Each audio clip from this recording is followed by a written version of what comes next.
Your manager controls like 70% of your engagement at work. Yet corporate America promotes the absolute wrong person into that job a staggering 82% of the time. Welcome to the deep dive. It is a pretty wild statistic to start with, yeah. It really is. And, we're looking at a piece of research today that completely upends what we think of when we hear the word boss. I actually saw a quote from this source material printed on a random piece of workplace apparel recently, of all places. And it hit me like a ton of bricks. Oh, really? What did it say? It said, you can't call yourself a leader if no one grows when you're around. Wow. It's a phenomenal provocation, isn't it? It just completely strips away all the corporate jargon, all the KPI talk, and gets right down to the actual human utility of management. Exactly. And that is the mission for our deep dive today. We are exploring this fascinating, honestly incredibly dense research paper by Dr. Jonathan H. Westover. It's titled Leadership as a Growth Engine. And we're going to deconstruct this research to figure out why the traditional concept of the manager, the person who just delegates tasks and checks your work, why that's rapidly becoming obsolete. Because it is. It really is. Yeah.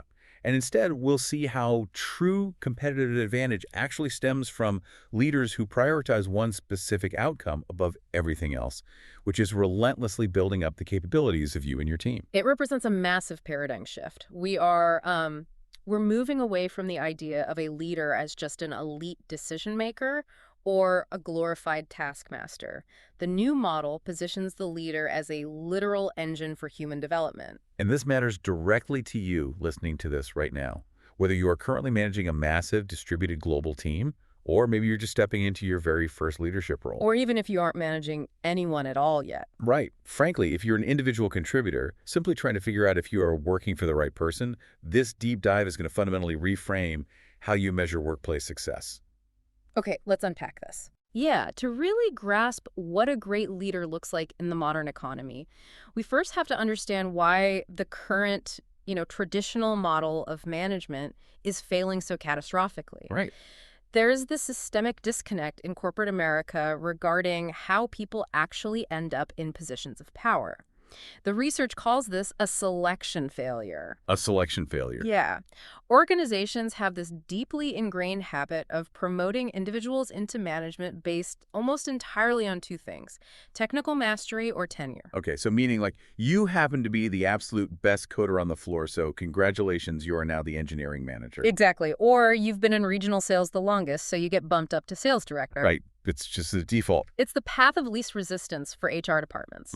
But the research makes it abundantly clear that the skills required to be a top-tier individual contributor are fundamentally different from the core capability required for leadership. Because they're completely different jobs. Completely different. Managing your own workflow is a solo sport. Developing the latent capabilities of others is a totally different psychological discipline. Let's talk about the data the source brings in here, because the failure rate is honestly staggering. It really is. The paper cites Gallup data showing that organizations promote the right person into management positions only about 18% of the time. 18%? That's terrible. It's abysmal. And furthermore, the data suggests that only about 1 in 10 people possess a natural baseline talent for management. So we have this incredibly high-stakes role filled almost entirely by people who were, frankly, never selected for the actual skills the role requires. Right.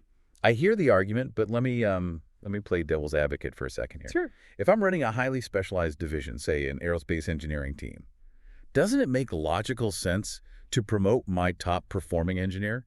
I mean, don't they have the most institutional knowledge? Shouldn't they be the ones passing down their elite technical skills to the junior members?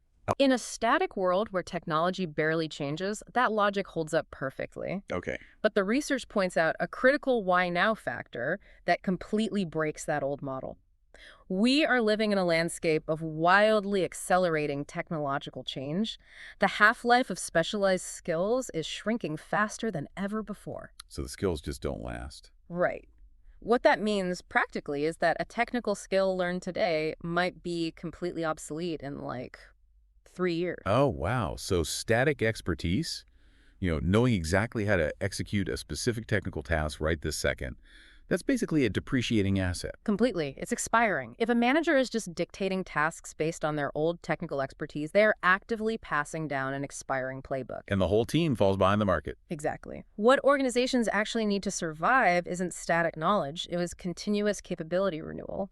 And there's a brutal economic reality attached to this, too. Which is? Replacing a knowledge worker currently costs an organization roughly 100 to 150% of their annual salary.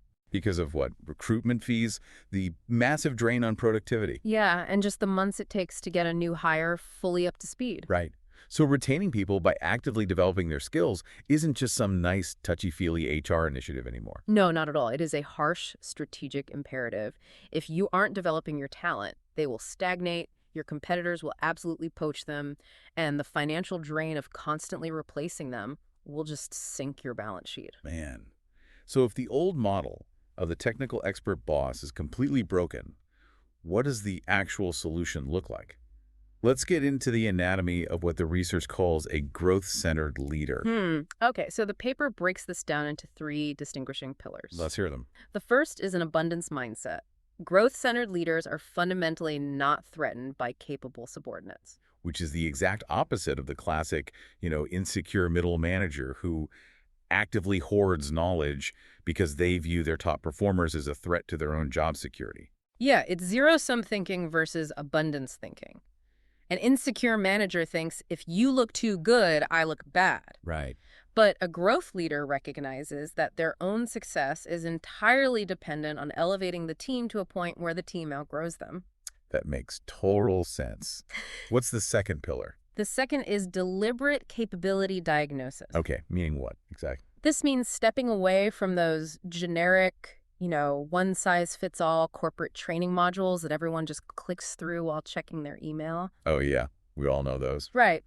A growth-centered leader actually invests the psychological energy to understand a team member's specific current capabilities and their personal growth aspirations. They don't just assign training, they prescribe development based on a deep understanding of where that individual actually wants to go. And I imagine you can't really do that unless you are actually talking to your people about things other than this week's deliverables. You have to know them on a human level, yes. You have to have those conversations. And that leads directly into the third pillar, which is progressive challenge. The paper draws heavily on the developmental psychologist Lev Vygotsky and his concept of the zone of proximal development. Okay, break that down for us. What does that actually look like in practice? So, a growth-centered leader calibrates your work assignments so they land just slightly beyond your current capability level. Like just out of reach. Exactly. Because if they give you something you already know how to do perfectly, you're bored. If they give you something 3 levels above your head, you panic. You just freeze up. Right. The zone of proximal development is that sweet spot in the middle. They provide just enough structural support so you don't drown, but enough novel challenge that you are forced to stretch and expand your cognitive skills to succeed. That's how you trigger flow states. Yes. That feeling when a task requires so much of your focus that time kind of melts away, but it's not so overwhelming that you get anxious. Here's where it gets really interesting, though. I'm looking at these 3 pillars. Maintaining an abundance mindset, diagnosing everyone's individual capabilities, carefully calibrating custom stretch assignments for every single team member. And it sounds like a massive full-time job. It does take time, yeah. So I have to push back here. Let's say I'm a VP of sales. My bonus, my job security, and my company's stock price are tied to hitting this quarter's revenue targets, not my team's spiritual or educational growth. Right. If my main output is just capability development, how does the business not just tank? Like, operations still have to run. It is the most common resistance to this model, and honestly, it's a completely valid fear. Yeah. But the research clarifies that operational excellence is absolutely not neglected by growth-centered leaders. It is simply reframed. The leader has to make a fundamental, often really painful transition from doing the work to enabling the work. Walk me through the mechanics of that. Okay, so if you are that VP of sales, and you are still the one stepping in to personally close all the biggest deals because you are the best at it. Which feels good in the moment. It does, but you have essentially become a bottleneck for your own company's growth. You don't scale. What scales is a highly capable team of 30 people who all know how to close big deals. Ah, When a leader focuses intensely on building team capabilities, sustained high performance, and hitting those operational targets, they emerge as a natural, inevitable byproduct. so they aren't abandoning the revenue targets at all. They're just recognizing that building a better machine is a much more reliable way to hit those targets long term than just running the old machine into the ground. If we connect this to the bigger picture, leadership is essentially an ongoing process of transferring your capability to the people around you. Wow. If you are still holding on to the execution, you aren't leading. You're just a highly paid individual contributor with a fancy title. That makes a lot of sense when we talk about the high-level philosophy. Mhm. Let's bring this down to the ground level, though. I want to talk about daily execution. How does a growth-centered leader actually behave on a random Tuesday afternoon when the pressure is on? It mostly comes down to the mechanics of how they handle three things: feedback, delegation, and failure. Okay. And we have to start with feedback because the gap between what employees want and what organizations actually deliver is mind-blowing. The source material is completely ruthless on this point. 60% of employees say they want feedback on a daily or weekly basis, Yeah. but only 23% actually get it that frequently. It's a huge gap. And the real kicker is that when they do finally get feedback, it's almost entirely an evaluation of past mistakes. And we now know from neuroscientific research exactly why that fails. Backward-looking evaluation actually triggers a threat response. Literally a biological response. Yes. When a manager sits you down to dissect a mistake you made 3 weeks ago, your amygdala, the brain's threat detection center, it fires up. Cortisol spikes. So you go into fight or flight. Exactly. And when that happens, the prefrontal cortex, which is the learning and logic center of your brain, literally shuts down. Purely corrective feedback makes it biologically impossible for an employee to learn in that moment. They just get defensive and shut down. Yeah. So how do the best companies fix that mechanism? The research highlights some incredible real-world pivots. Look at Microsoft under Satya Nadella. They intentionally recognized this biological reality and shifted from what they called a know-it-all culture to a learn-it-all culture. I love that phrasing. It's great.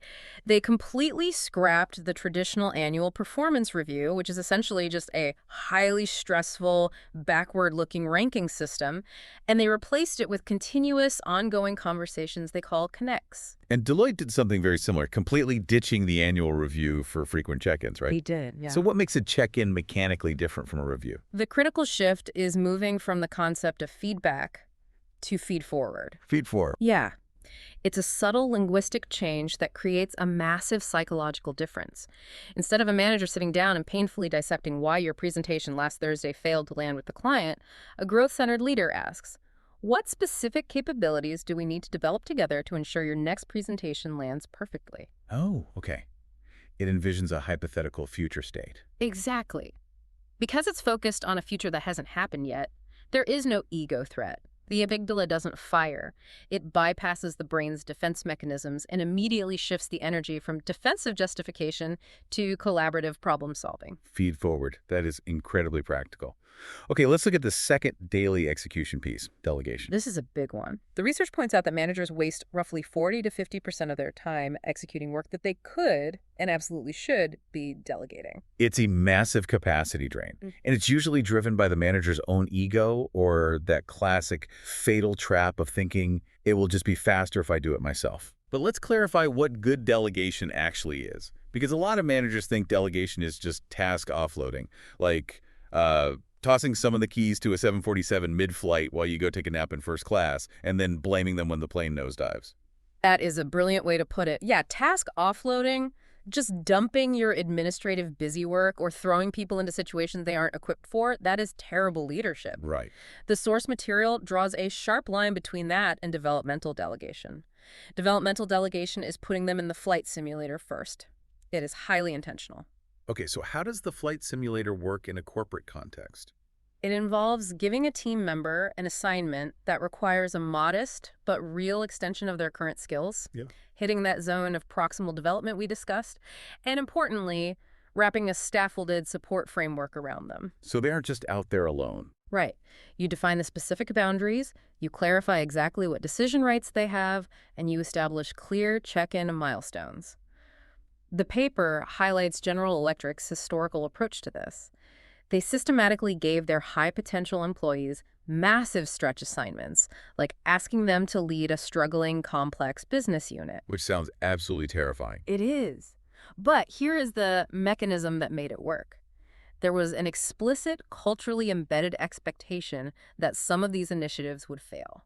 Oh, they expected it. Yes, the senior leaders were always there to mentor, but they rigorously resisted the urge to swoop in and solve the problems for the employee when things got rocky. Because the friction is where the learning happens. Exactly. But that brings up a really crucial underlying requirement. None of this, the feed-forward conversations, the terrifying stretch assignments, the expected failures, none of it functions at all without a foundation of psychological safety. It is the bedrock. Psychological safety is the shared belief across a team that interpersonal risk-taking is safe.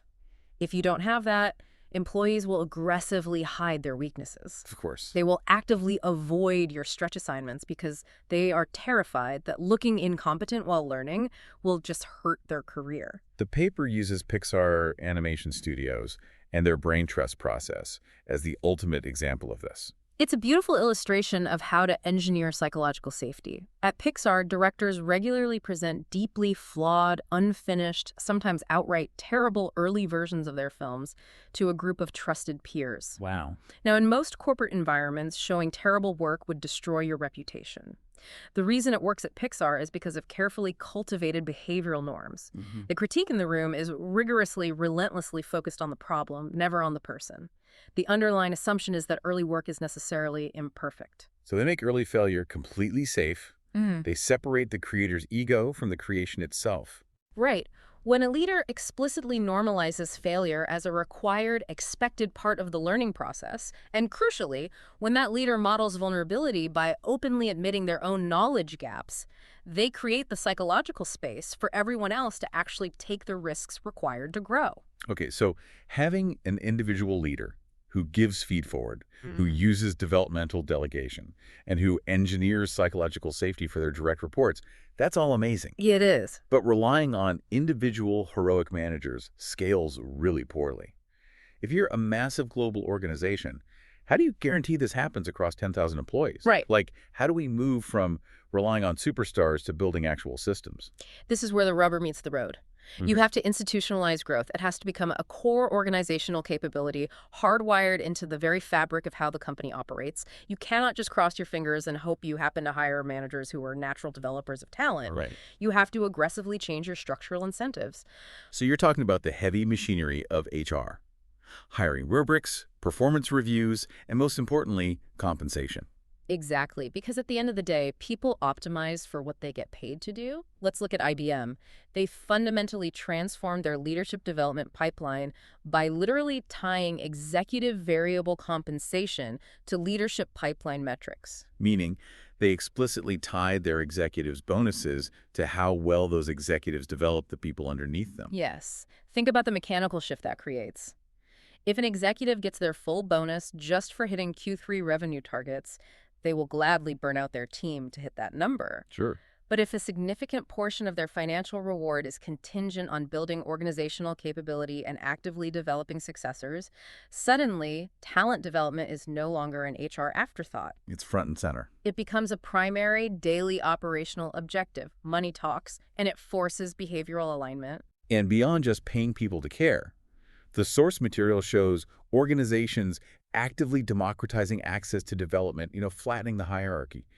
Intel is a great example here. Yeah, Intel implemented peer mentoring circles. These are small, structured groups of employees at similar levels who meet regularly to actively coach each other and problem solve. Which completely bypasses the ego threat of traditional mentoring, right? Right. Because when a senior executive is evaluating you, your amygdala might still fire. Definitely. But a peer circle removes the manager as evaluator dynamic entirely. Exactly. It flattens the hierarchy and proves that you don't need to wait around for a senior vice president to take you under their wing. There is massive, scalable developmental power in structured peer networks. And of course, technology is supercharging this democratization. Yeah, the paper specifically examines Salesforce's Trailhead platform and MasterCard's The Academy. Right. These are essentially massive, integrated digital learning ecosystems. And what's brilliant about them is their reliance on microlearning. Instead of forcing an employee to take a 3-day offsite seminar that they will forget 90% of, they deliver short, highly focused units of learning that take like 5 minutes to consume. It embeds the capability development directly into the daily workflow. And there's a fascinating psychological hook these platforms use, too. They heavily utilize badging and public recognition. Oh, it taps right into our dopamine loops, much like a well-designed video game. You earn a badge, you hit a visible milestone, and leadership publicly recognizes the achievement. It takes learning, which is traditionally something you do quietly in secret, and turns it into a celebrated, normative, highly visible part of the daily culture. Wow. This raises an important question. If all the data, the neuroscience, and the economic realities show that continuous learning and human capability development are the absolute true competitive advantages in the modern economy, why do so many companies still stubbornly reward managers solely for hitting short-term operational targets? It's a massive contradiction. It is the ultimate organizational lag. Far too many companies are still operating with a rigid 20th century industrial mindset while trying to compete in a 21st century knowledge economy. We are still managing dynamic, complex networks of human beings as if they are static cogs in an assembly line, rather than dynamic engines of future value. So what does this all mean for you listening to this right now? It means it is time to audit your own environment. Take a hard, objective look at your daily reality. Yeah. Are you receiving feed forward that actively helps you envision and build your future capabilities, or are you just getting evaluated on your past mistakes? Are you being progressively challenged in a flight simulator, or are you stuck on a treadmill of static expertise? And if you are a manager, you have to ask yourself the really uncomfortable question. Are you holding on to 50% of the execution work because it's genuinely best for the business, or because your ego likes feeling indispensable? And beyond just the daily execution of tasks, there is one final, profound, almost hidden impact mentioned in the research that we haven't touched on yet, and it might be the most vital takeaway of all: Oh, identity development. what exactly is the mechanism behind identity development in the workplace? Well, for most adults, work is a primary source of our identity. It is a massive part of how we define our value in the world. When a growth-centered leader gives you a carefully calibrated stretch assignment, when they intentionally push you into that zone of proximal development, they aren't just handing you a task. Right. They are actively, structurally communicating their confidence in your latent, hidden capabilities. And that external belief literally expands your professional self-concept. Good leadership doesn't just build technical skills, it builds bigger, more capable identities. I'm going to stop you right there because that is the exact thought we need to leave on. If a manager's belief in you literally dictates the ceiling of your professional identity, who currently holds the pin to your identity, and is it time you took it back, that's what you need to mull over today. We want to thank you so much for joining us on this deep dive. Keep stretching, keep challenging yourself, and we will catch you next time.